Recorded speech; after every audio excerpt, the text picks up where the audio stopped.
dito. Yes. Namamahal naman talaga ako dito. In love ako dito, di ba?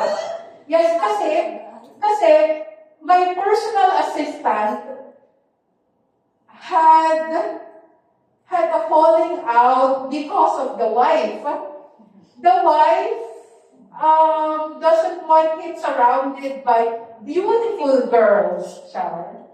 And so because he wants to respect and make sure that the family work together, he decided to sacrifice Riway. Although he loves Riway very, very much, it's just that mas importante sa kanya ang peace ng family. Can we relate? Yes. Okay. And so I'm talking about my brother Michael John Cena. Let's give him a big hand of applause. I miss him very, very much. Why do I miss him? Because he is technical. He is funny. He is down to earth. And he can talk to anyone. And I miss him doing MC for me and doing product presentation. And for the first time, I found somebody almost or maybe better than my brother. And this is the fourth speaker today.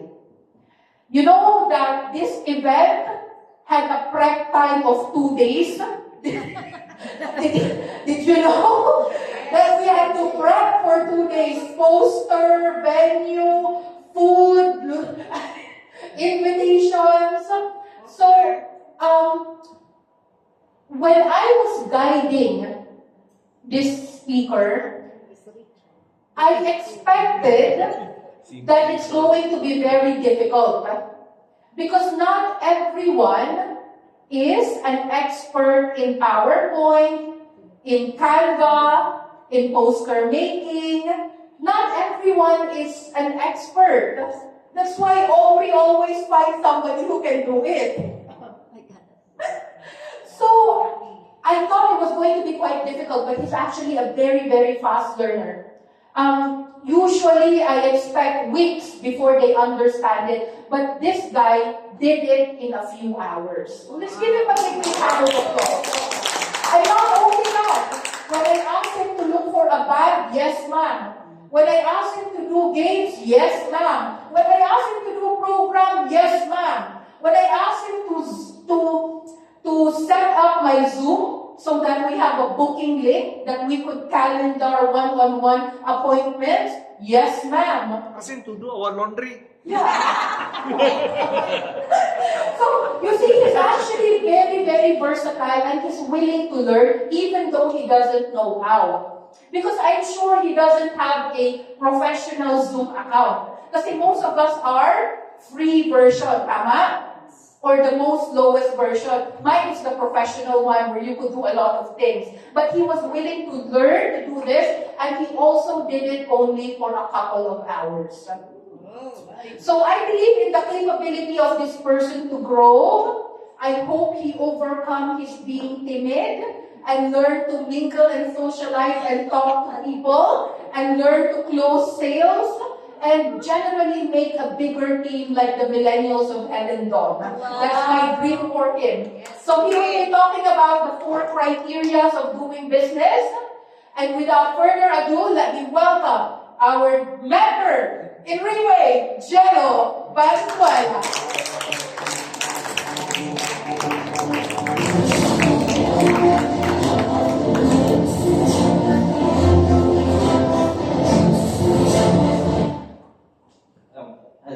Hello.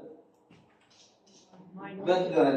It's already noon. So, before anything else, syempre, words of gratitude. I'd like to thank my teacher, my mentor, my leader, Tita Aubrey.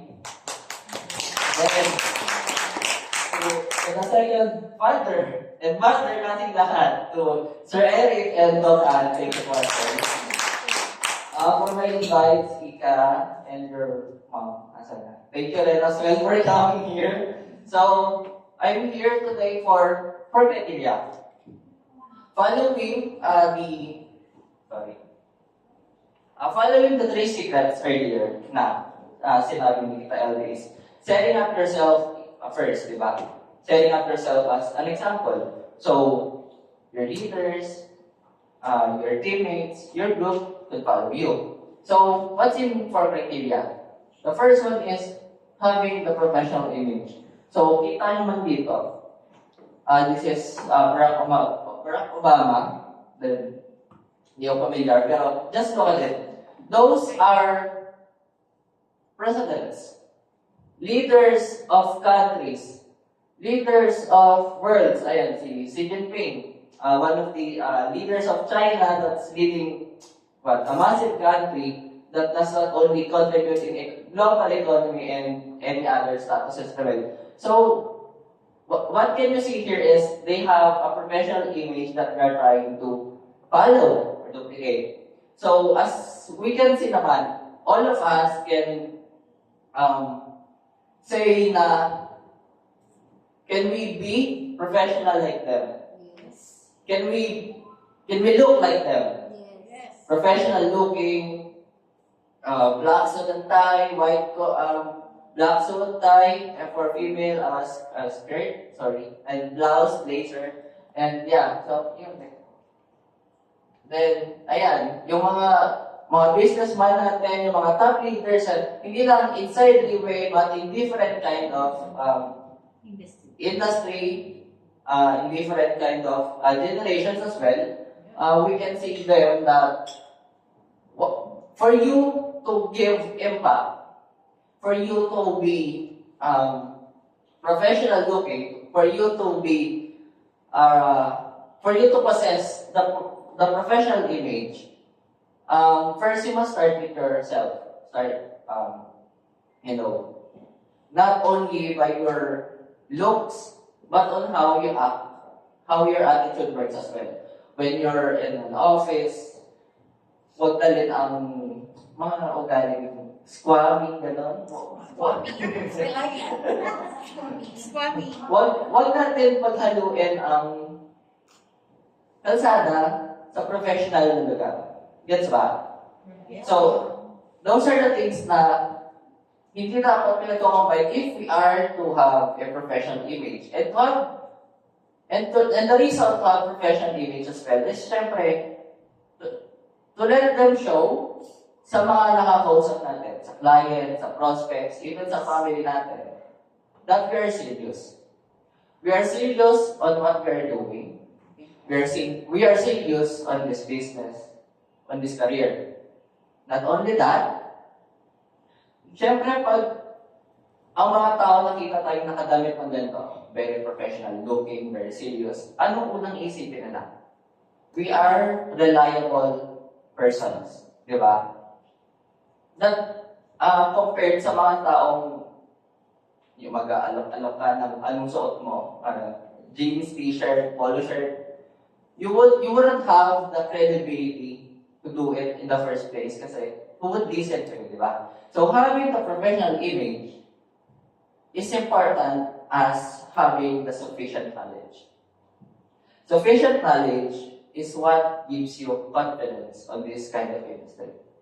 As for me, personal experience, siguro way back few months na nahihiya talaga ako mag-talk ng ganito, na nahihiya ako magsalamuha pa, but I'm still developing. Yeah. So, why? Because those days, I still don't have the proper knowledge. I'm still not equipped with my guns and ammos that I need to use when I need to fight in a war. What's the war? What's the war that we need to fight? Our desire, our goals, our dreams.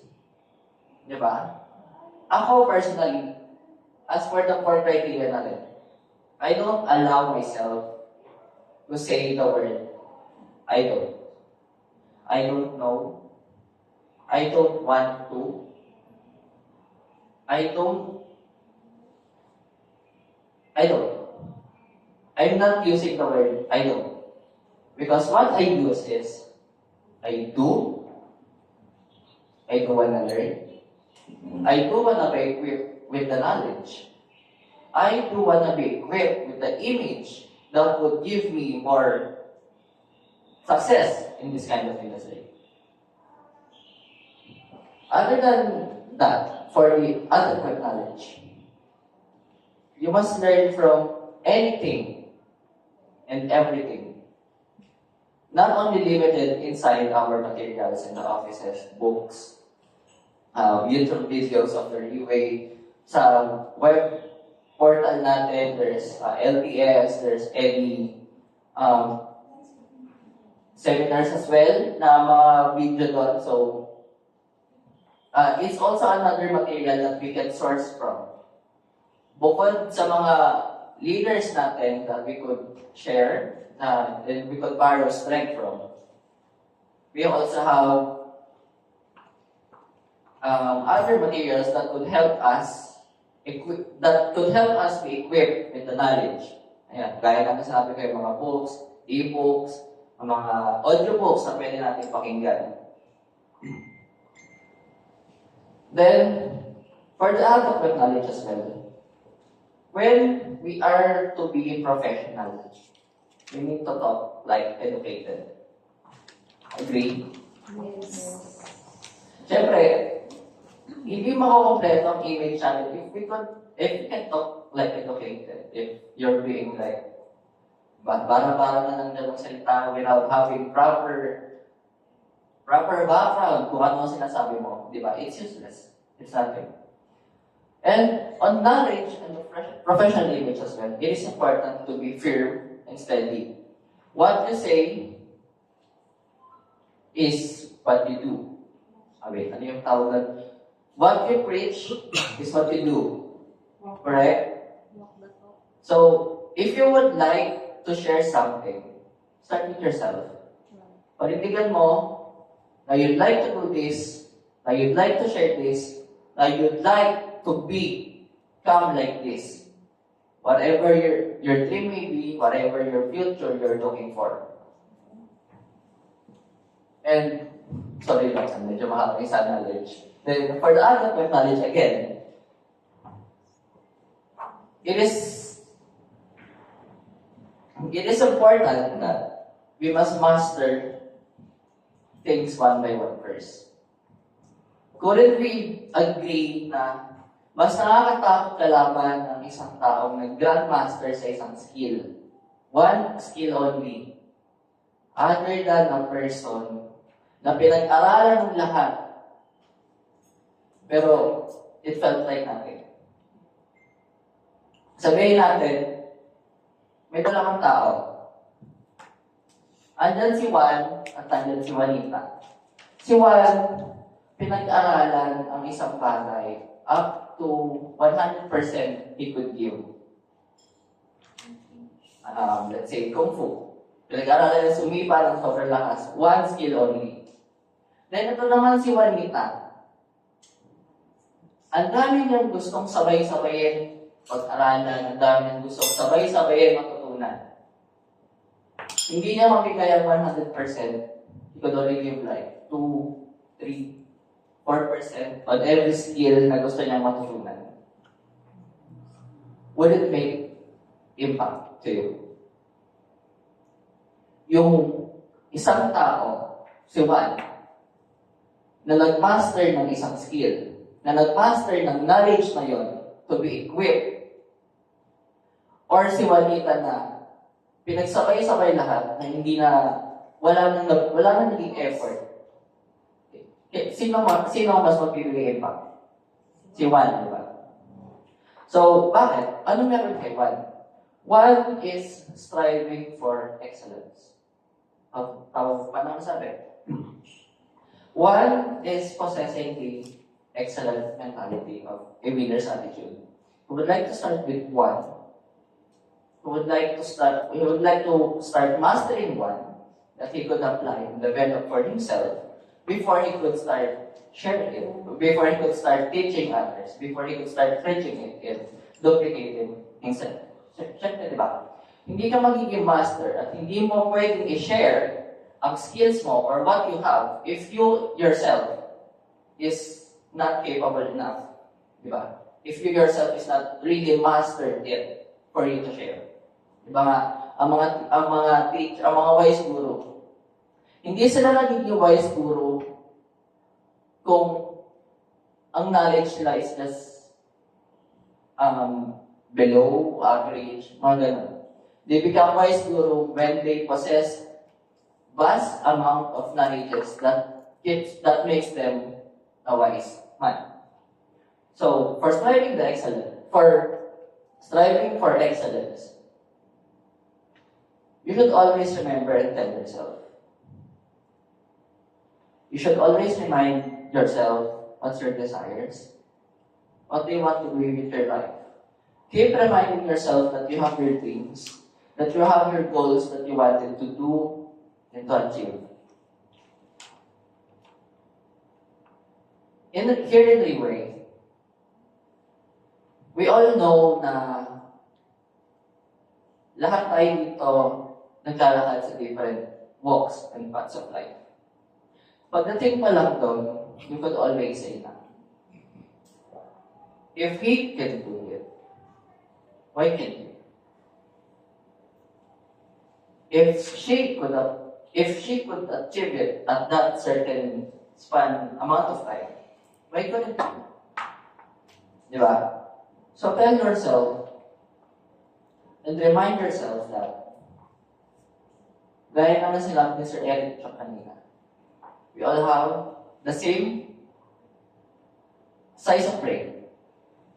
It only depends on how you use it, on how you actually put it in action that makes difference. Next is integrity. Integrity, hindi lang muna, unang-unang papasok dyan is yung integridad muna ng iyong mind. First, you must learn to fortify yourself. Fortify yourself from negativities. Keep and guard yourself from negativities. When we are in Leeway, we are surrounded in a very, very good and positive environment. Conversely, doon pa lang, protect yourself from negativities.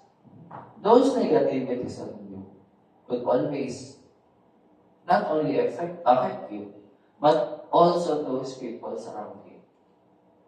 Okay. So, having the positive mentality, always remember that whatever you do, as a quality, wag lang basta-basta. If you want to have the professional image, if you want to have the adequate knowledge, if you want to strive for excellence, do everything in its utmost quality. In that part lang, you will achieve your integrity and righteousness. Integrity and righteousness can also come in honesty. Whatever we do, especially in our 6 core values, financial, family, health, ano ba yung iba? Sorry. Right thinking. Right thinking, Social. spiritual, and social. In our core values, it is important to be honest. Those honesty that we give in our core values give us as well credibility that is important on this kind of industry. Those credibility that gives us long-term results. Long-term results that give us the ethics, the foundations, and values that we focus and give here in Review. Siguro last thought na lang. Here in Leeway, it is important to know what is wrong and know what is right if you want to become successful. Thank you.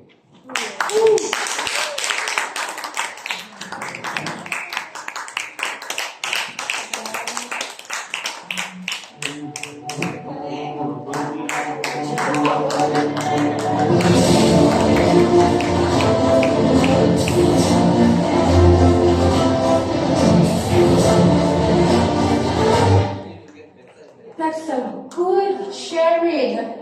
There's nothing to polish, there's nothing to add on, there's nothing to elaborate. I've always believed that the honesty is always seen in a child's eye. Jello is very virgin in this kind of industry. Hindi pa yan nagdudumihan. So, I believe in every word that he said. And I'm actually very, very proud of his sharing this afternoon. So, I'm going to give you a bio break, wee break. And then you can, the round table banquet style, you guys can go to the buffet area.